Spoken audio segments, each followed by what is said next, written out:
बोलिए श्री सत्यनारायण भगवान की जय। श्री सत्यनारायण भगवान की संपूर्ण व्रत कथा मैं यहाँ पर आज आप सभी के समक्ष प्रस्तुत करने जा रहा हूँ। तो जिन भी साथियों ने व्रत का प्रण लिया हुआ है या पाठ सुनना चाहते हैं वो यहाँ से संपूर्ण पाठ और कथा की विधि संपूर्ण सुन सकते हैं। यहाँ पर जिस प्रकार से शास्त्रों में बताया गया है कि सत्यनारायण व्रत की कथा पाठ करने से व्यक्ति को हजारों यज्ञ करने के बराबर पुण्य फल की प्राप्ति होती है। सत्यनारायण भगवान व्रत कथा में भगवान विष्णु के सत्य स्वरूप के बारे में बताया गया है। इस व्रत का पाठ करने से घर में सुख समृद्धि का वास होता है और भगवान विष्णु की कृपा बनी रहती है। तो बोलिए श्री सत्यनारायण भगवान की जय।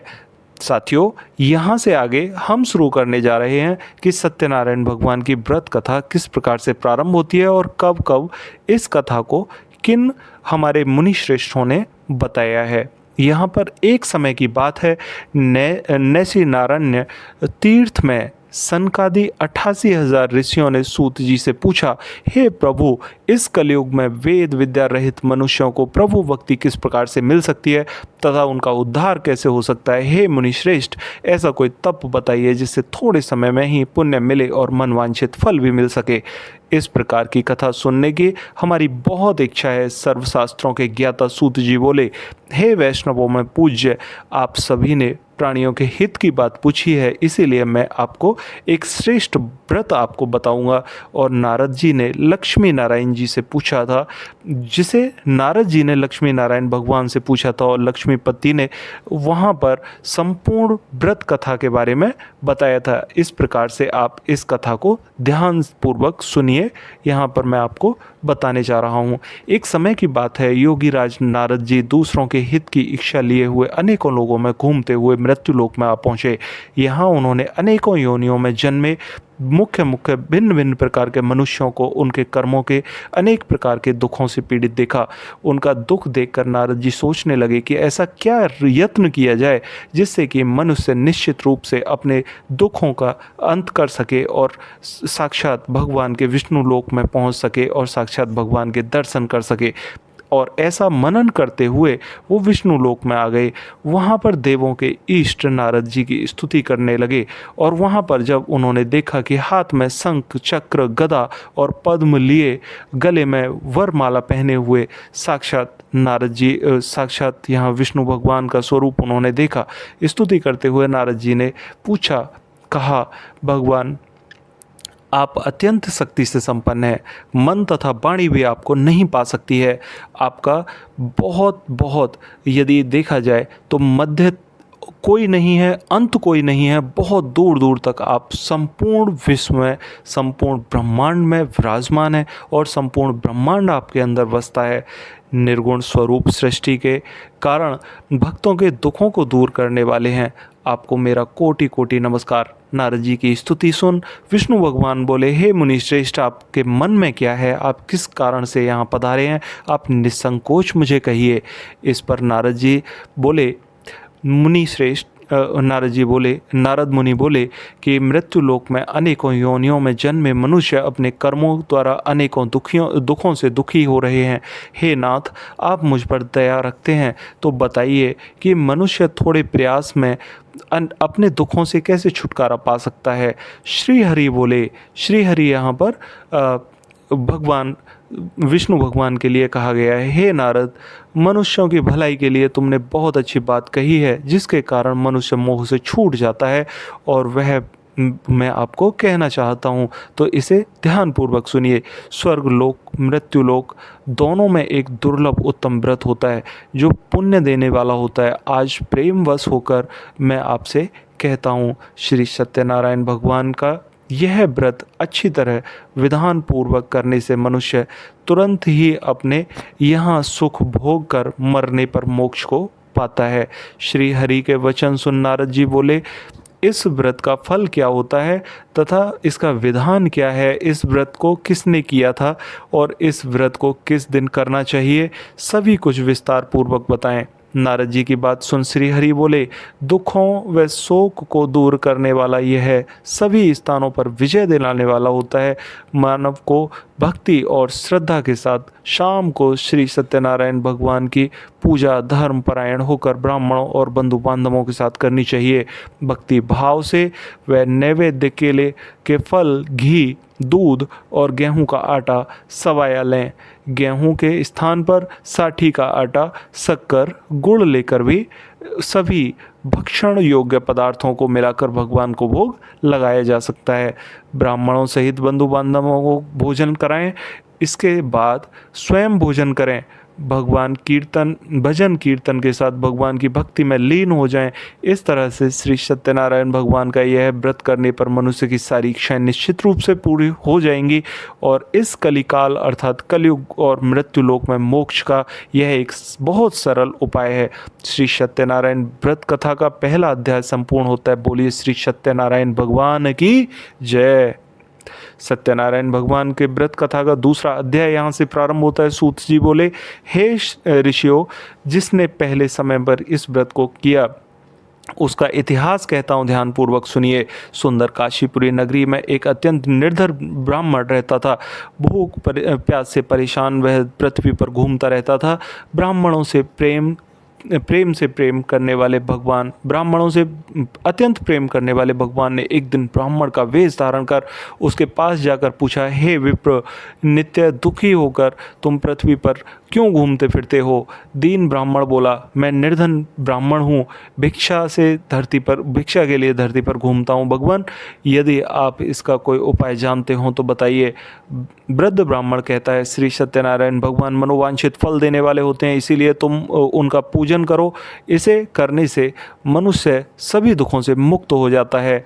वृद्ध ब्राह्मण बनकर आए श्री सत्यनारायण भगवान उस निर्धन ब्राह्मण को व्रत का सारा विधान बताकर अंतर्ध्यान हो गए। ब्राह्मण मन ही मन सोचने लगा, जिस व्रत को वृद्ध ब्राह्मण करने को कह गया है, मैं उसे जरूर करूँगा। यह निश्चय करने के बाद उसे रात भर नींद नहीं आई। वह सवेरे उठकर सत्यनारायण भगवान के व्रत का निश्चय कर भिक्षा के लिए चला गया।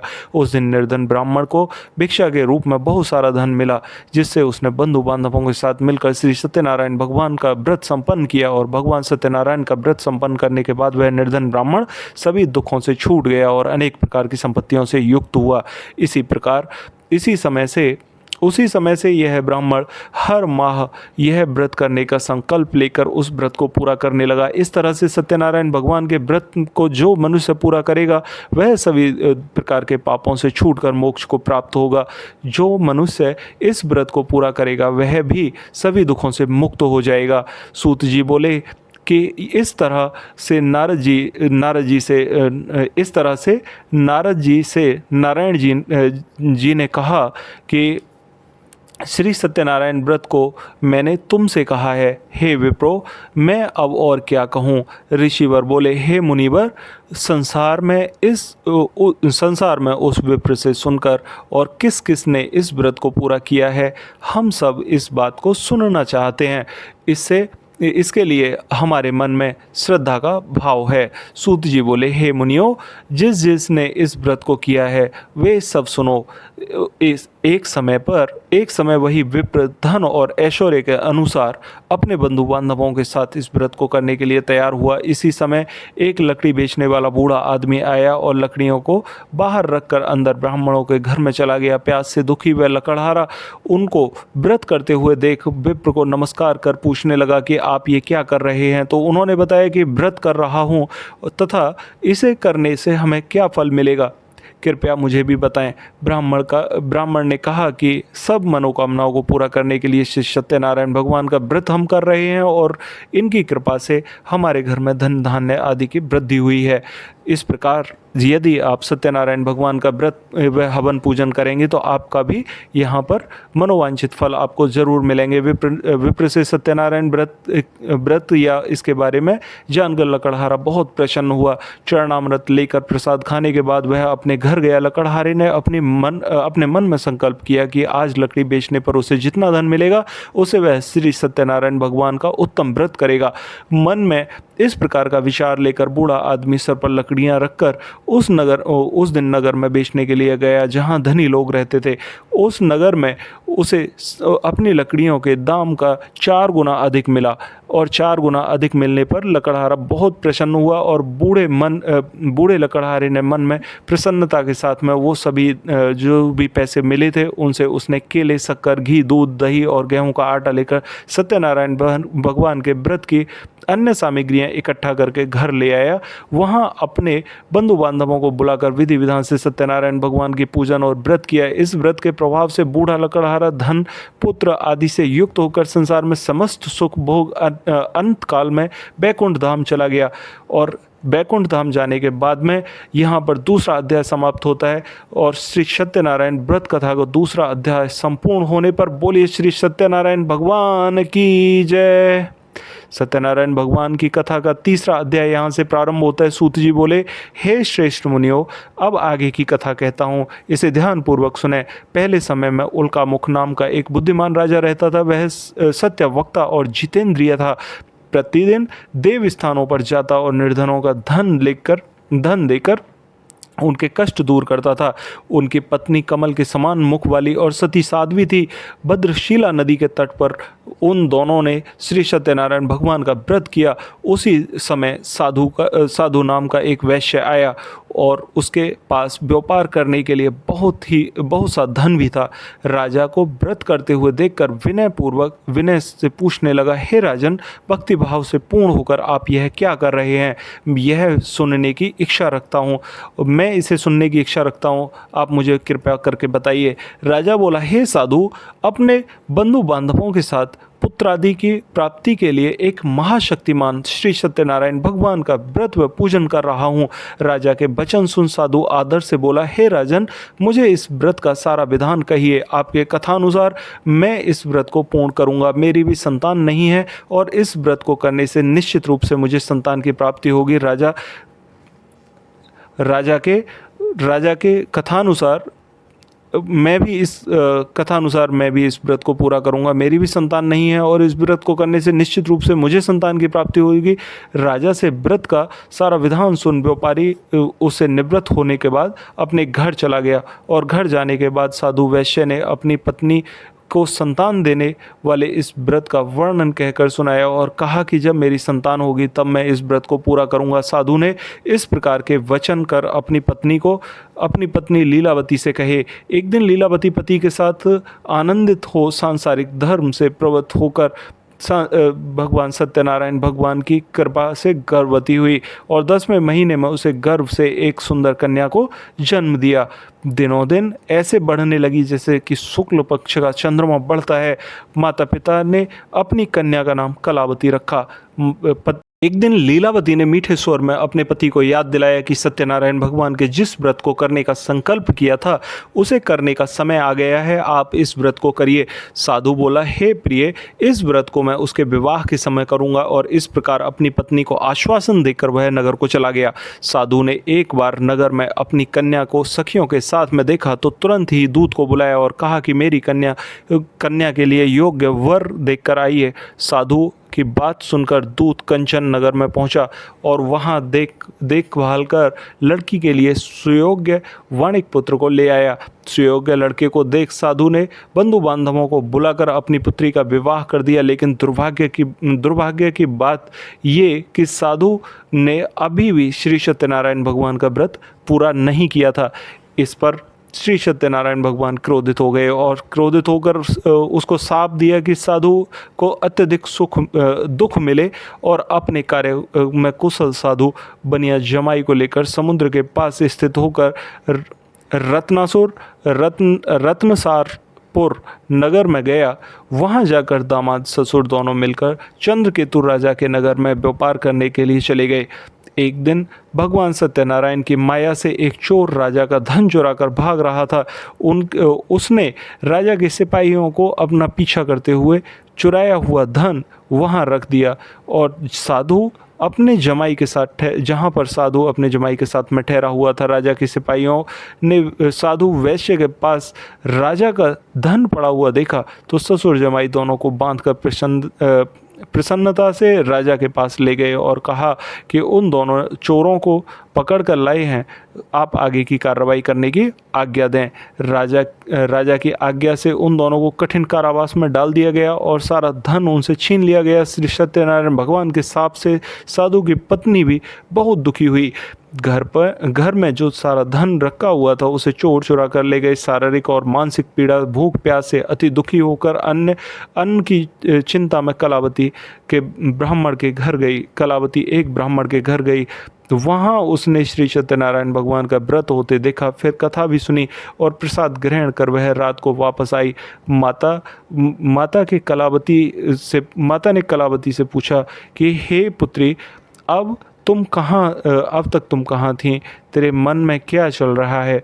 कलावती ने अपनी माता से कहा, हे माता, मैंने एक ब्राह्मण के घर श्री सत्यनारायण भगवान का व्रत होते देखा है। कन्या के वचन सुन लीलावती भगवान की पूजन की तैयारी करने लगी। लीलावती ने परिवार व बंधु बांधवों के साथ श्री सत्यनारायण भगवान की पूजा संपूर्ण करने के बाद मैं वर मांगा कि मेरे पति और जमाई अति शीघ्र घर आ जाएं। साथ ही यह भी प्रार्थना की कि हम सब का अपराध वो क्षमा कर दें। और श्री सत्यनारायण भगवान इतने दयालु प्रवृत्ति के हैं कि वो सभी के अपराध क्षमा भी करते हैं। श्री सत्यनारायण भगवान इस व्रत से संतुष्ट हो गए और राजा चंद्रकेतु को सपने में दर्शन देकर कहा कि हे राजन, तुम उन दोनों वैश्यों को छोड़ दो और तुमने उनका जो धन लिया है उसे वापस कर दो। अगर ऐसा नहीं किया तो तुम्हारा धन, राज्य व संतान सभी नष्ट हो जाएंगे। राजा को यह सब कहकर वह अंतर्ध्यान हो गए। प्रातःकाल सभा में राजा ने अपना सपना सुनाया और बोले कि वाणिक पुत्रों को कैद से मुक्त कर सभा में लेकर आओ। दोनों ने आते ही राजा को प्रणाम किया। राजा मीठी वाणी में बोला कि महानुभावो, दुर्भाग्यवश ऐसा कठिन दुख तुम्हें प्राप्त हुआ है, लेकिन अब तुम्हें कोई भय नहीं है। ऐसा कह राजा ने उन दोनों को नए वस्त्र आभूषण भी पहनाए और जितना धन लिया था उसका दुगना धन देकर उन्हें वापस कर दिया। दोनों वैश्य अपने घर को चल दिए और घर चलते समय यहाँ पर तीसरा अध्याय समाप्त होता है। श्री सत्यनारायण भगवान की कथा का तीसरा अध्याय संपूर्ण होने पर बोलिए श्री सत्यनारायण भगवान की जय। श्री सत्यनारायण भगवान की व्रत कथा का चौथा अध्याय यहाँ से प्रारंभ होता है। सूत जी बोले, वैश्य ने मंगलवार को अपनी यात्रा प्रारंभ की और अपने नगर की ओर चल दिए। उनके थोड़ी दूर जाने पर एक दंडी वेशधारी श्री सत्यनारायण भगवान ने पूछा, हे साधु, तेरी नाव में क्या है? अभिवाणी वणिक हंसता हुआ बोला, हे दंडी, आप हमसे ये क्यों पूछ रहे हो? क्या धन लेने की इच्छा है? मेरी नाव में तो बेल के पत्ते भरे हुए हैं। वैश्य के कठोर वचन सुन भगवान बोले, तुम्हारा वचन सत्य हो। दंडी ऐसा वचन कह वहाँ से दूर चले गए। कुछ दूर जाकर समुद्र के किनारे बैठ गए। दंडी के जाने के बाद साधु वैश्य ने नित्य क्रिया के पश्चात नाव में ऊंची उठे देखकर अचंभा माना और नाव में बेल पत्ते आदि देख मूर्छित होकर जमीन पर गिर पड़े।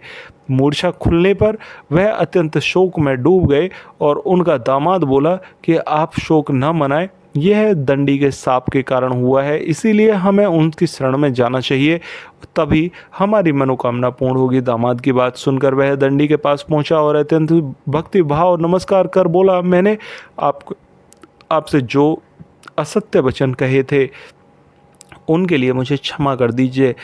ऐसा कहकर महान शोकातुर बहुत तेजी से रोने लगा।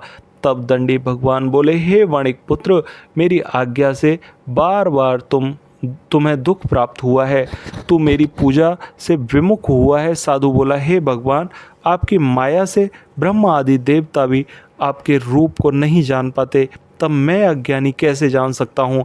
आप प्रसन्न होइए, अब मैं सामर्थ्य के अनुसार आपकी पूजा करूँगा, मेरी रक्षा करो, पहले के समान नौका में धन भर दो।